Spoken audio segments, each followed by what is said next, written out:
Is anyone else that has read Harry Potter and starts reading Dresden Files have a hard time trying not to constantly say, "You're a wizard, Harry"? Is it just me? Anyway, let's talk about why I decided to read the Dresden Files. Have you ever felt despair? Absolute hopelessness? Have you ever stood in the darkness and known deep in your heart, in your spirit, that it was never, ever going to get better? That something had been lost forever and that it wasn't coming back? I don't want to live in a world where the strong rule and the weak cower. I'd rather make a place where things are a little quieter, where trolls stay the hell under their bridges and where elves don't come swooping out to snatch children from their cradles, where vampires respect the limits and where the fairies mind their P's and Q's. My name is Harry Blackstone Copperfield Dresden. Conjure by it at your own risk. When things get strange, when what goes bump in the night flicks on the lights, when no one else can help you, give me a call. I'm in the book. Jim Butcher developed a keen interest in fantasy and science fiction novels in his childhood when his sister gifted him reading materials like the Han Solo Adventures and the Lord of the Rings so he would not get bored. At the young age of 19, Butcher wrote his first novel, but it felt unsatisfactory to him, so he wrote 2 more novels which again failed to live up to his own standards. This writing process gave him the experience that he needed for when he rewrote his first novel, and that is how he created his notable Harry Dresden character in the Dresden Files. After a series of rejections from editors and agents, Butcher's first book in the Dresden Files was published in the year 2000. The novel revolves around the protagonist Harry Dresden. He is a private investigator and a wizard living in Chicago. In Dresden's world, all the fantastical and supernatural creatures are real, like demons, fairies, ghouls, zombies, and vampires. The Chicago Police Department hires Dresden as a consultant to help solve cases of supernatural nature, as the general public is unaware of their existence.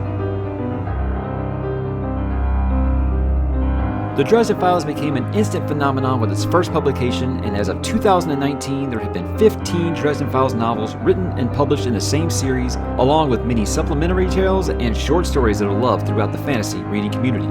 So what made me decide to pick up my first Dresden Files novel almost 20 years past its debut? Well, let's talk about it.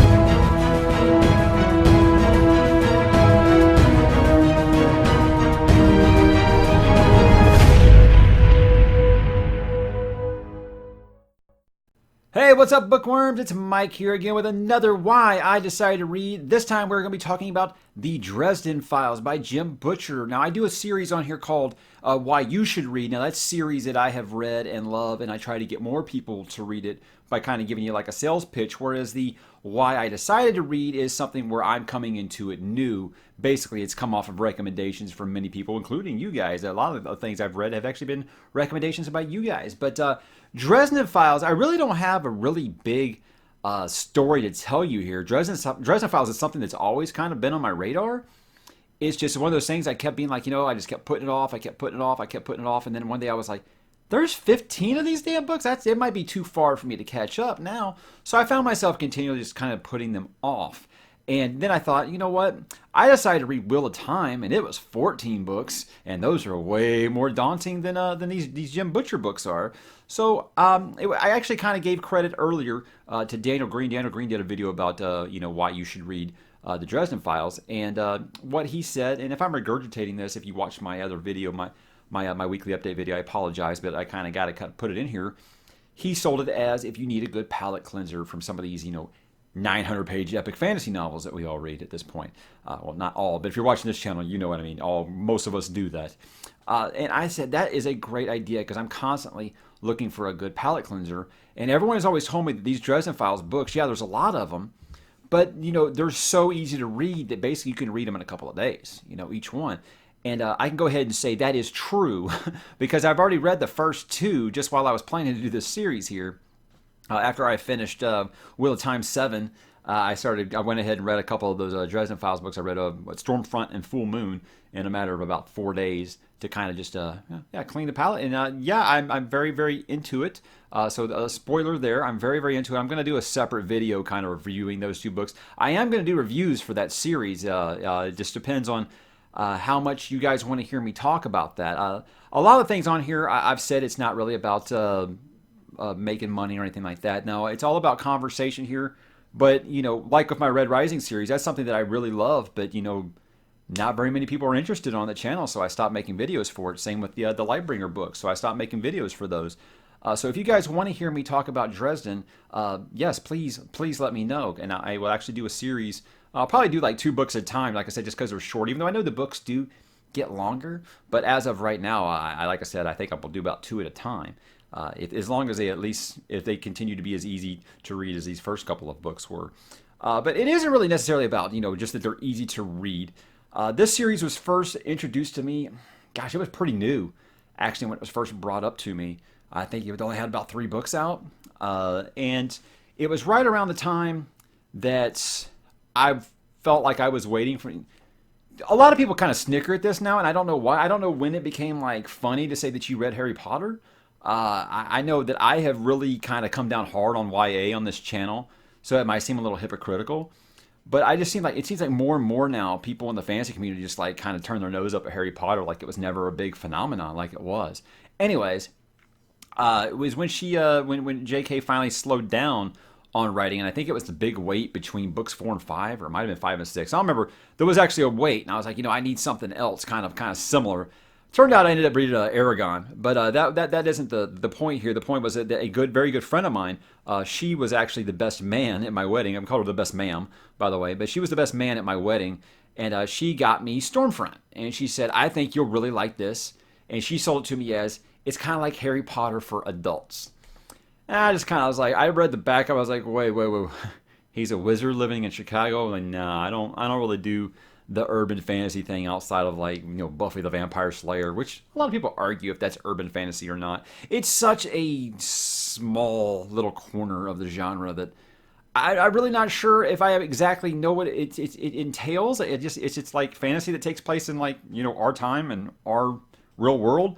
That's what I took it as. So Buffy the Vampire Slayer was something I was very, very, very big into. Angel. I still like Supernatural. I know that's kind of funny to some people. Look, I like some trash TV once in a while. I don't care.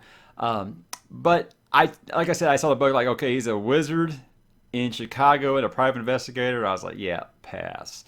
In hindsight, that's kind of funny that I said that because, like I just told you, there was a show I was watching at the time called Angel. You might have heard of it. It was a spinoff of Buffy the Vampire Slayer. And tell me if this sounds familiar. Angel was a private investigator in Los Angeles that helped the helpless, so to speak, against like supernatural things that the cops didn't believe or wouldn't help with. And he even had the help of a blonde police officer that kind of helped him on some of these cases. Does this sound very familiar to you? Yeah, except he was a vampire, not a wizard. I have to believe that Joss Whedon was a very big fan of these books to come up with that, because Angel from Buffy, that is not the show that I would have envisioned out of that. So in hindsight, I'm like, I can't believe this didn't... If someone had sold this to me as it's Angel, except it's a wizard instead of a vampire, I probably would have jumped on it right away, because Angel was a show I love. It's a show I still love. It's a show that was really fantastic. It was different in Buffy in every way, that it was its own thing, but it was still in that same universe. But it was just, I loved it. And there were some points where I thought this show was actually better than Buffy is right now. But I guess that's a conversation for another time. If you guys don't like Buffy the Vampire Slayer, I'm sorry. I love it. I loved it. I still do. I've rewatched it numerous times. When me and my wife got married, I was like, okay, we got to binge watch Buffy and Angel because she didn't watch them. Didn't have to twist her arm too hard because she loved her some David Boreanaz. Yeah, a lot of the bad science fiction, I don't want to say bad. I mean, some of these shows are like legendary at this point. You got Buffy, you got Angel, you got Supernatural, you got X-Files. These are all shows I think are legendary in the sci-fi and fantasy community.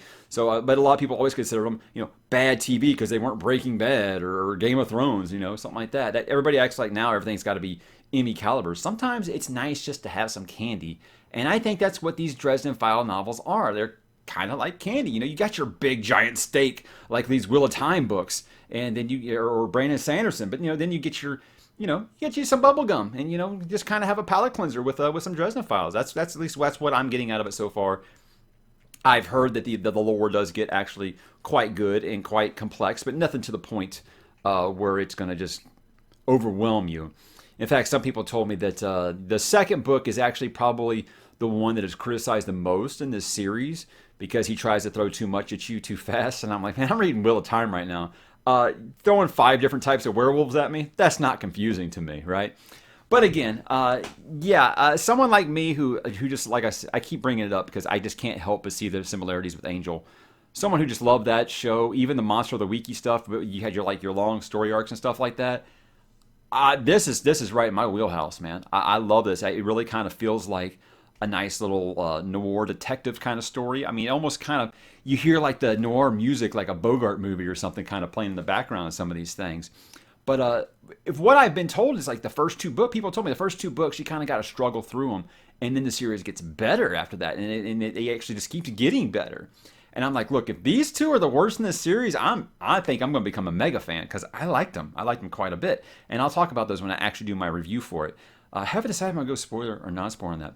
But again, why I decided to read this, I just think it's a really nice change of pace for when I'm reading these big, huge, epic fantasy novels. And I'm excited for the ride. I really, really am because, like I said, I've had these on 3 different e-readers now. I had them on my Nook. If you guys remember Nooks, that's when Barnes & Noble came out with. I think they're still around, actually. I don't know. Then my iPad, and then now my Kindle. So I've had these for a while and just never actually got around to reading them just because I was like, I'm so far behind. I don't know if I can, read that many. Now I'm like, shoot. At this point, I wonder if I'll be able to read them all before he puts out this newest book because apparently, he put out like 1 a year for like 15 years and then he just kind of. I've heard the stories of, I think, like he moved or something and he doesn't have like an office studio or something like that and he has to have like complete, solitary confinement to write. And I understand that. I mean, I have to do that with these videos, So I get that. But for me, someone who's suffered through like George R.R. Martin and not Patrick Rothfuss, but you know what I mean? Just someone who has to suffer through these writers that never put out anything. If I can get into this series and kind of get caught up before he writes the next book and then he gets back on his usual pace, that's great. That means less waiting time for me. I think it's been like 4 years now since the most newest one. I don't know. I did only the basic research just to kind of do the intro for this video. So I don't really know a lot about the whole story of this. Just that Jim Butcher looks exactly like I would expect him to look. I watched a convention video. A watcher actually sent me a link on Twitter. It was a convention with him and Pierce Brown, who writes the Red Rising books that I like a lot. And they was kind of taking questions of the crowd and then bouncing questions off of each other or whatever. And I was like, yeah, Jim Butcher looks exactly like you would expect. He talks about Dungeons and Dragons and things like that. It's like, okay, yeah, hey, prototypical nerd. I am in. Anyways. I don't really have much else to add. I'm really excited to get into this series, especially if it's true that it does get better as it goes along. But I want you guys to tell me, have you read this series? Are you interested in reading the series? And mostly, do you want me to talk about the series on the channel? Because there's stuff that I feel like I'll think is super popular that people want to talk about. And I talk about it and it gets crickets. And then there's stuff I don't think, like I put up a poll today about what series people want me to read next, and I was surprised that Michael J. Sullivan's, is it Ryria? That's leading the poll big time. I had no idea that all my viewers liked that series so much. I had no idea. Just like when I put up that Wheel of Time and Liza Lachlan Mora poll, I had no idea that people were that much into Liza Lachlan Mora. So again, I like to listen to you guys. This channel is all about discussion. So please hit me in the comments. Let me know. Do you want me to hear me talk about Dresden Files, or do you just want to talk about Dresden Files right now? Let's talk about it below. But please, like I said, I've only read 2 books, so please easy on the spoilers.